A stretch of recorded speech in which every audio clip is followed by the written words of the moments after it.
pourtant tu parles sur le lien avec Réfléchir aux usages. Apprentissage sans détection de l'erreur. Science par niveau culturel.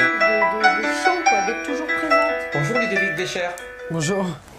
Tu es membre du Conseil national du numérique, Ouais. qui vient de publier le rapport du groupe de travail éducation intitulé Jules Ferry 3.0. La proposition Oser le bac HN Humanité numérique a fait l'objet d'un buzz important. Alors, tu es un peu, je crois, à l'origine de cette idée pour le lycée. Comment cela s'est imposé au groupe de travail? Bon, alors d'abord, je pense qu'on n'est pas dans une logique d'imposer quoi que ce soit.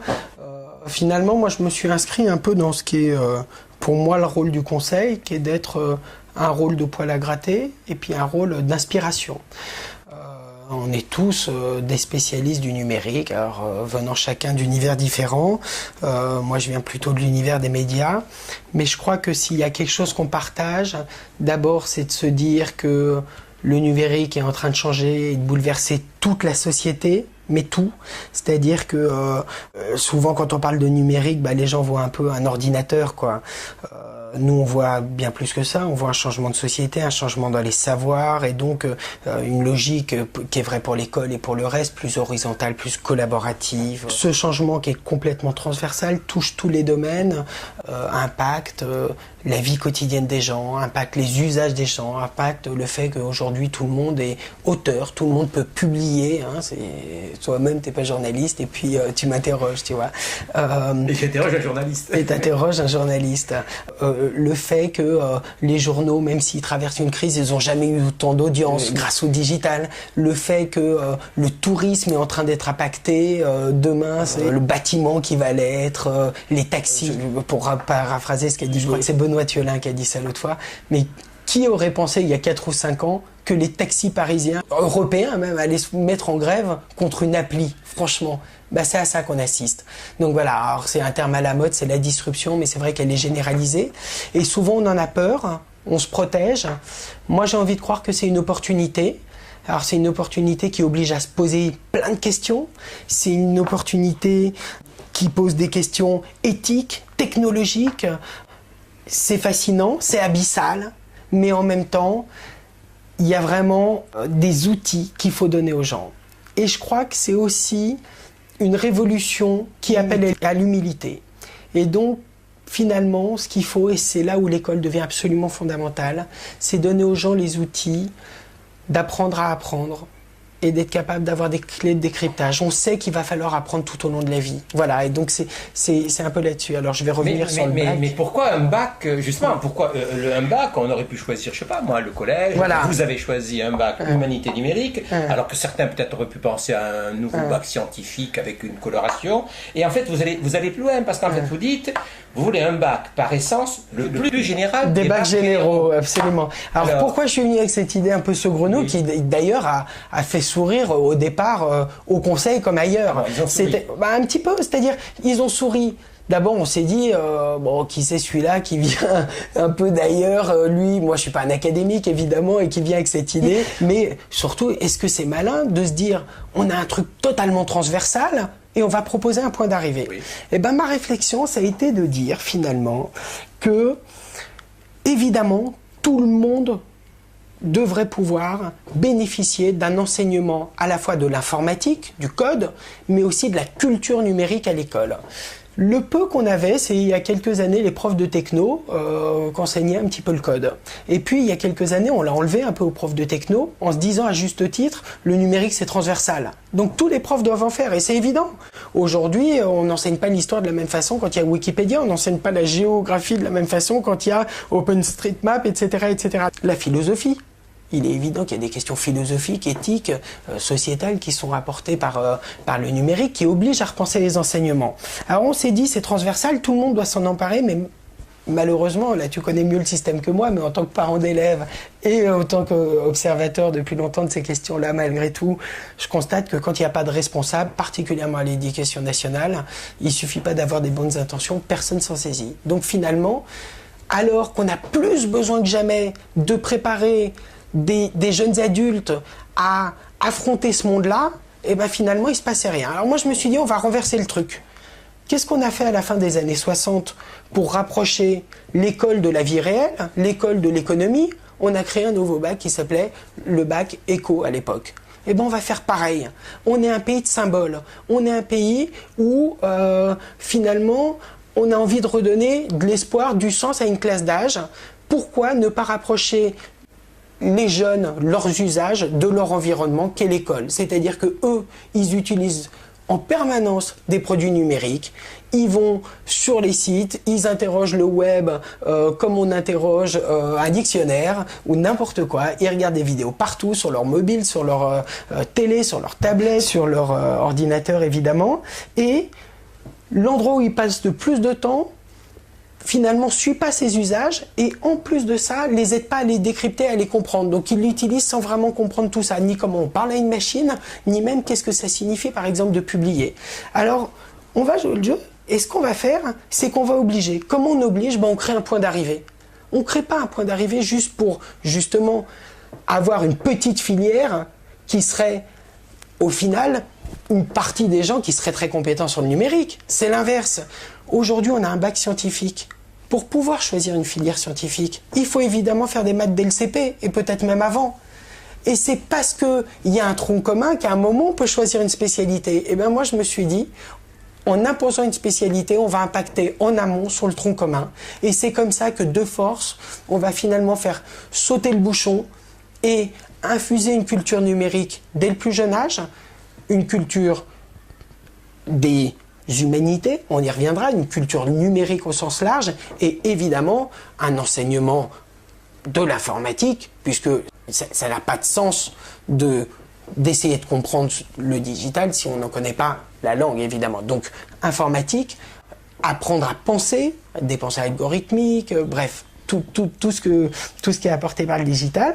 Et donc, ça va impacter en amont, on va devoir donner ça à tout le monde, et puis il y en a certains qui pourront dire, exactement comme on le fait pour les lettres, pour l'économie, pour les sciences, et ben moi, je vais encore plus renforcer cet enseignement en choisissant une filière.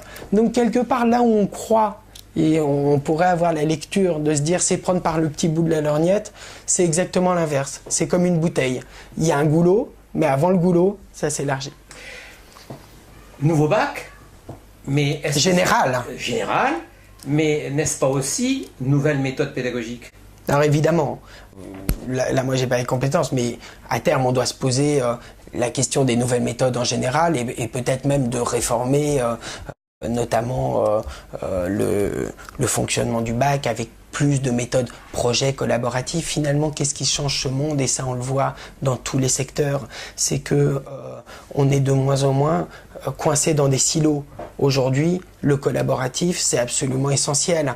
Un chef de projet travaille avec un designer, avec quelqu'un qui sait éditer des textes, avec un développeur. Bref, les gens doivent apprendre à travailler ensemble. Donc, il faut évidemment changer les méthodes d'enseignement pour créer des modes projet, pour aider les gens à collaborer. Et puis, tout va tellement vite que même la relation prof-élève, elle change.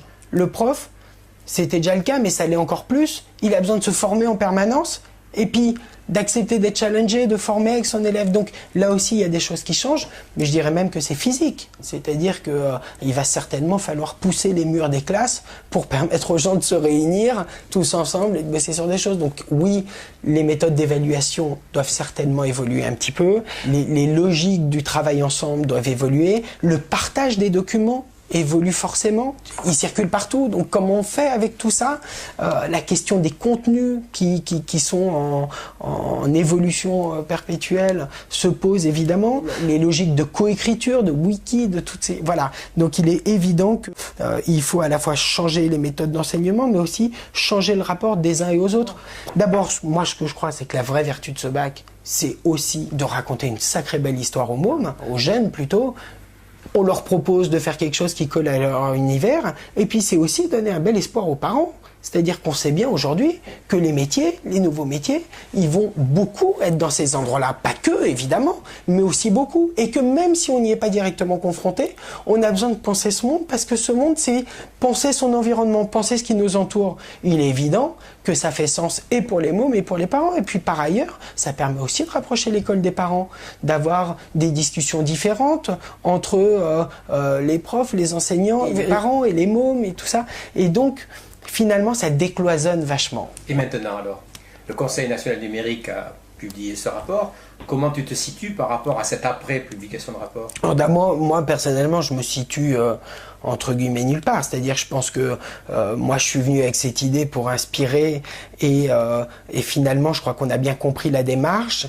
Et ce que moi, j'ai trouvé formidable, c'est que des gens d'une qualité académique absolument... pour qui moi j'ai le plus grand respect, hein, j'en cite que quelques-uns. Bien sûr, Sophie Penn qui a piloté le rapport, qui est absolument extraordinaire, Serge Abitbol, Bernard Stiegler, enfin je pourrais en citer, j'en oublie. Oui. Ils sont formidables, mais en plus de ça, eux ils ont une connaissance évidemment académique et du système que moi j'ai pas, et ils se sont appropriés cette démarche, ils en ont fait quelque chose, ils m'ont aidé à réfléchir autour, on a dessiner des contours ensemble et ça je crois que ça lui donne un vrai poids. Ensuite on est dans la même fonction, c'est-à-dire que le Conseil national du numérique doit inspirer et être poil à gratter. Donc on a mis en l'air une idée qui à mon avis fait totalement sens, mais on n'a pas été, parce que c'est pas notre rôle, jusqu'à en dessiner la maquette. On en a dessiné la philosophie, les contours. Évidemment, c'est maintenant à l'éducation nationale, si elle le souhaite, de s'en saisir et de voir comment mettre ça en musique. En revanche, je pense qu'on donne beaucoup de pistes pour évidemment pas juste rester dans le total abstrait, mais être très opérationnel. Par exemple, une recommandation, puisque un des vrais soucis, c'est de se dire on ne va pas jouer avec les jeunes non plus. Si on crée demain un bac et que ce bac n'a aucune valeur, c'est hyper dangereux. Et en même temps, puisque on valorise cette méthode d'apprentissage-erreur, etc., ça doit s'expérimenter. Et ça doit s'expérimenter en partageant les retours d'expérience. Donc c'est vrai aussi pour ce bac. Alors comment on peut expérimenter sans mettre en danger une classe d'âge, quoi? Eh ben on s'est dit, moi je pense que c'est vraiment une bonne idée, ça. Première recommandation possible, on commence par les terminales, très vite, donc littéraire et ES, et on propose un double bac. Quoi qu'il arrive, ça les renforce. On essaye aussi de négocier avec des filières supérieures, pourquoi pas un Sciences Po numérique, un ENS numérique, des filières courtes numériques. Donc on impacte vers des voies de sortie dont on est sûr que la filière sera reconnue. Deuxième possibilité, pourquoi on ne s'appuierait pas sur le CNED finalement? Souvent les Français... J'ai lu ça avec beaucoup d'intérêt. Mais non, mais il y a souvent des histoires qu'on ne raconte pas. D'abord, on est super bon et souvent on invente des choses et puis on a du mal à les transformer. Le CNED, c'est une forme de MOOC avant le MOOC quelque part. Je provoque un peu quand je dis ça, mais c'est de l'enseignement à distance. Oui. Pourquoi on n'inventerait pas de toute façon se numérise à vitesse grand V actuellement. Absolument. Pourquoi on n'essayerait pas de réfléchir ensemble pour voir dans quelle mesure on ne pourrait pas expérimenter un bac certes reconnu, évidemment, et général, mais qui se ferait en tout ou partie ou en grande partie à distance. Et dans ces cas-là, il pourrait même avoir la vertu d'être ouvert absolument à toutes les filières.